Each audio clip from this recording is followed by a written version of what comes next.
Friends, welcome to geography class.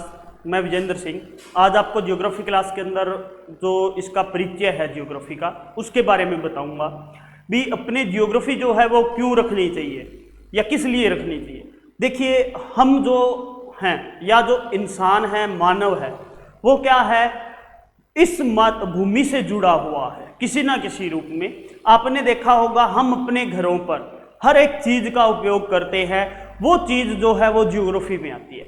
मान के चलिए जैसे आप मेरे को देख रहे हो, जो ऑडियो वीडियो साधन है, जिस भी साधन से आप देख रहे हो वो भी एक जियोग्राफी के क्षेत्र के अंदर आता है।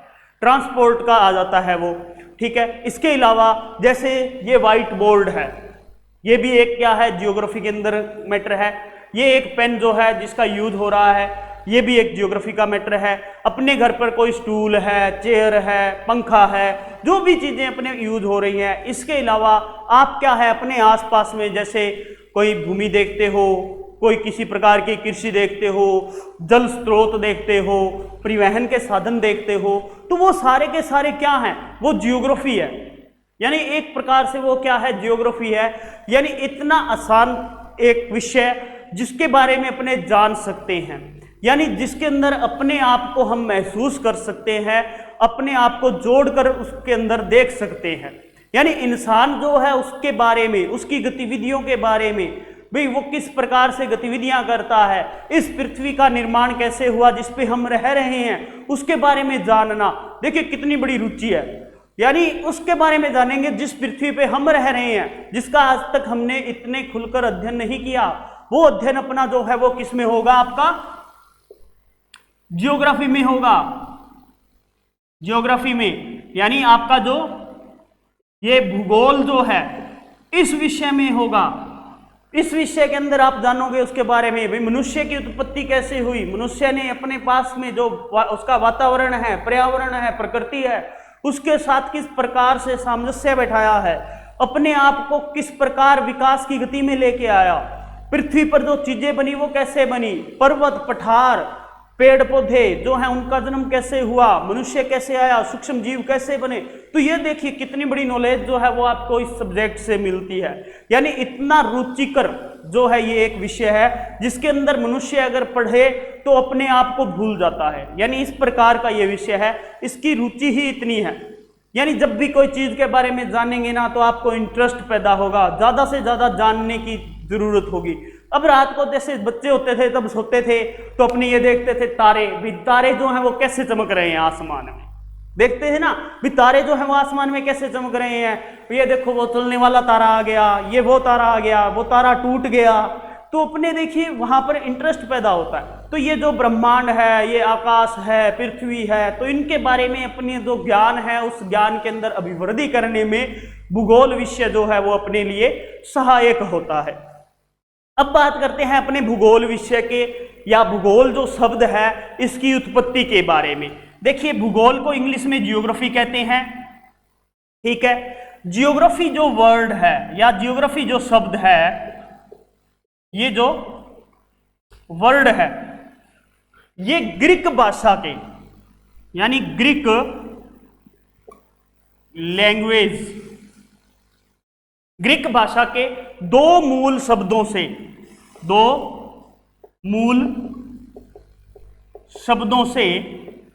बना, दो मूल शब्दों से बना, जिसमें जियो और ग्राफोज, ये दो शब्द जो हैं उनको शामिल किया गया। यहां पर जियो का जो अर्थ है वो लिया गया पृथ्वी से, यानी जियो जो है वो क्या है, अपनी पृथ्वी है, और ग्राफोज जो है वो क्या है, वर्णन करना, यानी इनका मीनिंग वर्ड का। यानी ये क्या था, जियोग्राफी जो है इंग्लिश में से जियोग्राफी कहते हैं, लेकिन ये जो जियोग्राफी वर्ड बना, शब्द जो बना, ये किससे बना, जो अपनी ग्रीक लैंग्वेज है या ग्रीक भाषा जो है उससे बना। और उस ग्रीक भाषा के भी इसमें क्या हो गए, दो मूल शब्द जुड़ गए। उन दो मूल शब्दों के जुड़ने से, जिनमें अपने एक शब्द तो जुड़ा जियो और दूसरा जुड़ा ग्राफोज। जियो का अर्थ होता है अपने पृथ्वी और ग्राफोज का अर्थ होता है वर्णन करना। इस प्रकार से इन दोनों शब्दों का यानी दोनों शब्दों के जुड़ने से अर्थ जो बनता है वो बनता है पृथ्वी का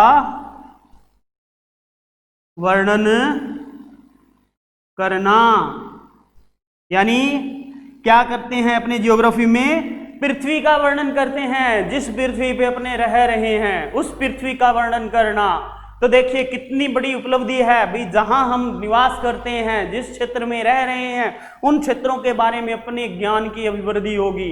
इससे बड़ी बात तो कोई हो ही नहीं सकती, और ऐसा कोई सब्जेक्ट ही नहीं हो सकता जो हमें अपने अस्तित्व से जोड़ दे, अपने अस्तित्व से जोड़ दे, ऐसा तो कोई सब्जेक्ट हो ही नहीं सकता। और सिर्फ वो जो सब्जेक्ट है जो अपने को अपने अस्तित्व से जोड़ने वाला, वो एक भूगोल विषय है जो अपने अस्तित्व को बताता है, अपने प्राचीन समय की घटनाओं को बताता है। तो ये जो अपने शब्द है इसके बारे में हो गया। अब देखिए अपने जियोग्राफी जो शब्द है, इस शब्द का सर्वप्रथम प्रयोग जो किया गया वो किया गया था इरेस्टोस्थनीज द्वारा। यानी ये जो शब्द था जियोग्राफी जो बोला गया सबसे पहले, वो शब्द बोला गया था इरेस्टोस्थनीज द्वारा। सबसे पहले जियोग्राफी के पिता, ठीक है, जियोग्राफी के पिता या जनक बोल देते हैं अपने। तो जियोग्राफी के जो पिता हैं या जनक जो हैं वो क्या हैं, वो कौन हैं, वो हैं हिकेटियस। हिकेटियस जो हैं इनको जियोग्राफी का पिता कहा जाता है। क्यों कहा जाता है, क्योंकि देखिए इन्होंने क्या किया था, जो विश्व के अंदर, सारा विश्व जो था उस विश्व के अंदर जो भी भूगोल का ज्ञान अव्यवस्थित था, उस अव्यवस्थित ज्ञान को एक क्रमबद्ध रूप में रखकर एक विषय के रूप में बना दिया। इसलिए इन्हें क्या कहा जाता है, जियोग्राफी का पिता, भूगोल का पिता कहा जाता है, या इसका जनक कह देते हैं इन्हें, हिकेटियस को। और शब्द जो सबसे पहले उपयोग किया गया था वो किया गया था इरेस्टोस्थनीज द्वारा। तो इस प्रकार से अपने क्या है, भूगोल शब्द का मूल प्रत्यय जो है, जो अर्थ निकलता है वो अपने बात करते हैं, इसकी भी जो अर्थ है वो क्या होता है, पृथ्वी का वर्णन करना होता है।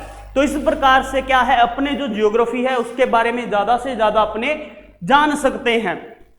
अब यहां पर अगर अपने बात करें तो देखिए अब जियोग्राफी की ये बात आ गई, ये तो छोटी सी बात है भाई, एक वर्ड जो जियोग्राफी है उसका अर्थ क्या है। तो अपने अब जो करेंगे वो क्या करेंगे आपको ये बता देता हूं मैं, इसके जो अंक होते हैं वो किस हिसाब से डिवाइड होते हैं। ये अपने जैसे 11th क्लास करेंगे तो 11th में इसके कितने मार्क्स हैं, 12th के अंदर इसके कितने मार्क्स हैं। अब देखिए जैसे 11th क्लास है, 11th क्लास की अगर बात करें तो इसके अंदर इसके जो मार्क्स हैं वो किस प्रकार से आते हैं। देखिए यहां पर 30 नंबर आपका प्रैक्टिकल का होता है, प्रैक्टिकल कल होगा। 70 नंबर के आपके क्या होगा, थ्योरी होगी। 30 का प्रैक्टिकल, 70 की थ्योरी होगी। तो इस प्रकार से आपका चलेगा। यही आपका क्या है, हाफ ईयरली में देखिए कैसे होगा। हाफ ईयरली के अंदर जो मैटर है आपका उसके ये तो एनुअल का हो गया,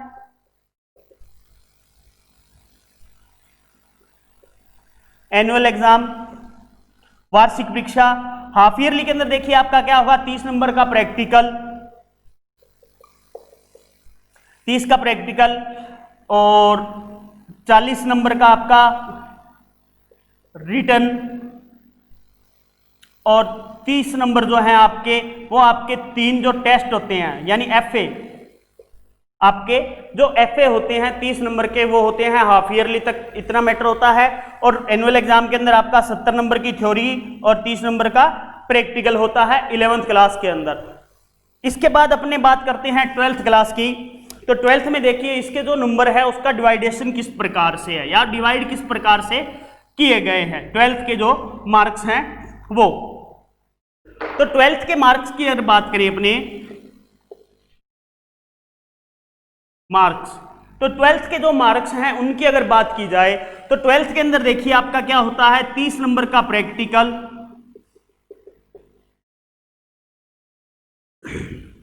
14 नंबर जो है वो आपके असेसमेंट, 56 नंबर की आपके आती है थ्योरी। तो अब देखिए 30 नंबर का आपका प्रैक्टिकल होगा एनुअल एग्जाम के अंदर। 14 नंबर जो है वो आपके जो संस्था है, जो स्कूल है, जिस स्कूल में आप पढ़ते हो वहां से जाएंगे कैसे? आपके जो तीनों टेस्ट होते हैं, प्रथम परख, द्वितीय परख और तृतीय परख, जितने भी 3 एफए जो हैं आपके जो हुए हैं, उन एफए के नंबर्स विद आपका हाफ ईयरली के अंदर कितने मार्क्स आए हैं उसके अकॉर्डिंग, आपका इसके अलावा आपके स्कूल के अंदर अनुशासन कैसे रहा है उसके अकॉर्डिंग, आपके सारे साल की जो गतिविधियां हैं उनको देखकर उनमें आपके 14 नंबर जो है वो आपके स्कूल की तरफ से भेजे जाते हैं। 56 नंबर की आपके आती है थ्योरी। अब देखिए इस सेगमेंट के अंदर सबसे बढ़िया बात यह है भी जो स्टूडेंट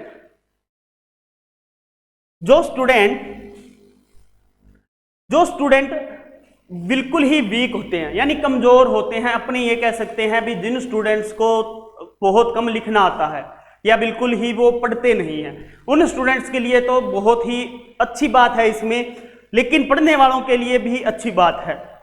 देखिए बिल्कुल स्टूडेंट जो कमजोर होते हैं, वो बिल्कुल कम पढ़ते हैं, उनको देखिए इसमें क्या फायदा होता है? इसमें यह फायदा होता है भी 56 नंबर की जो थ्योरी होती है उस 56 में से 9 नंबर पासिंग मार्क चाहिए।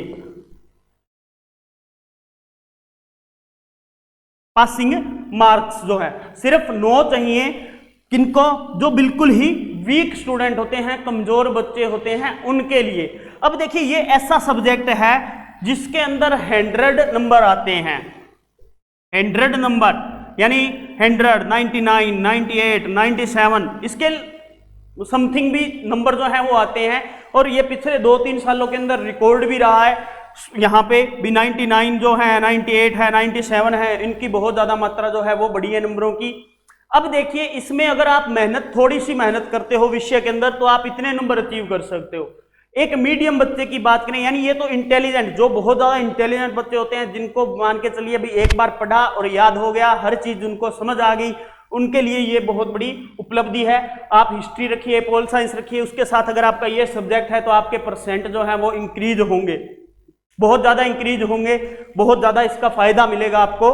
उसी के साथ अगर अपने बात करें तो इसके अंदर अपनी बात करें भाई 56 में से भाई एवरेज स्टूडेंट के नंबर कितने आते हैं, तो एवरेज स्टूडेंट जो है वो 70 to 80 नंबर जो है इसमें अचीव कर सकता है आराम से। अगर पढ़ने वाला स्टूडेंट है, ध्यान से पढ़ता है, तो 70 से लेके 80 तक आपके नंबर्स जो है वो इस सब्जेक्ट में आ सकते हैं। तो इस सब्जेक्ट का फायदा आपको मिलेगा, आपके परसेंट जो है वो इंक्रीज होंगे, क्योंकि प्रैक्टिकल सब्जेक्ट जो है वो वास्तव में इंक्रीज करता है नंबर को, एक इंटरेस्टेड सब्जेक्ट भी है। इसके साथ आपकी रुचि जो है वो भी बढ़ेगी, ज़्यादा से ज़्यादा आप अपने आसपास में, अपने वातावरण के बारे में जानने की कोशिश भी इस सब्जेक्ट के द्वारा कर सकते हो।